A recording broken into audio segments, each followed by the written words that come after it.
And joining me now to talk more about the USCCB General Assembly is Alejandro Bermudez, Executive Director of EWTN's Catholic News Agency, Aussie Group. Alejandro, welcome back. Great to see you.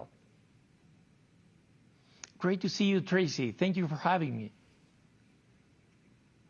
Absolutely. Alejandro, as we know, these General Assembly meetings are normally a time of coming together for the bishops. How has this virtual aspect, how has it influenced today's proceedings?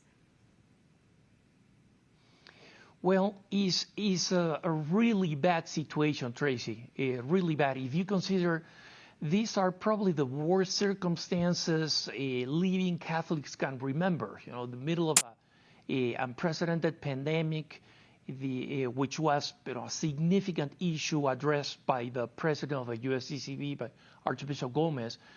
We have our certainty of the post-election time.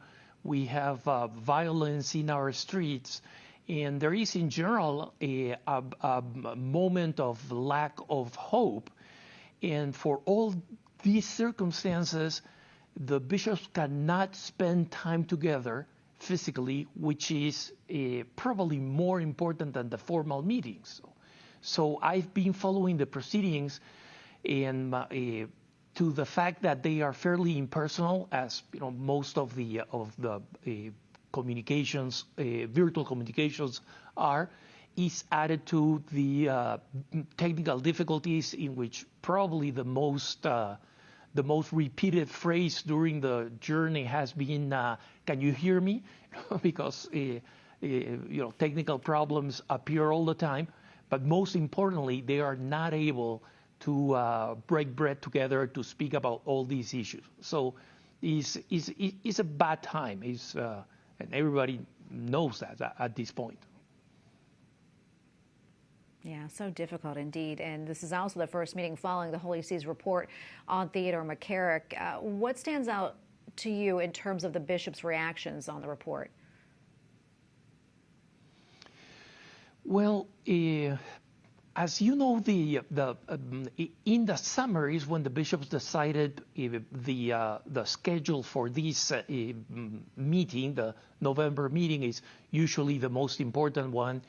And also decided that it was going to be virtual, the way it is right now.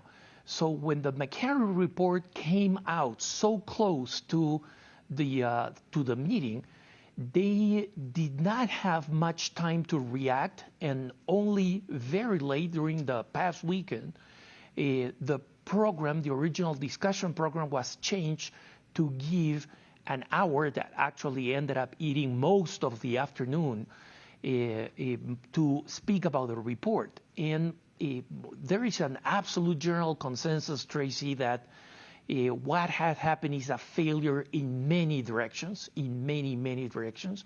Some of them that has not even been mentioned in the Vatican report. For example, the economic issues, how money played a role in certain authorities permitting Mr. McCarrick to thrive. And number two, the problem of homosexuality in the process of formation and sometimes in the leadership of the Catholic Church. But the consensus is that this cannot happen again, and that everything that can be done from any aspect, from spiritual to economic, any possible measure has to be taken for this long Lent to end at some point. Well, Alejandro, thank you so much for coming on today. We really do appreciate it.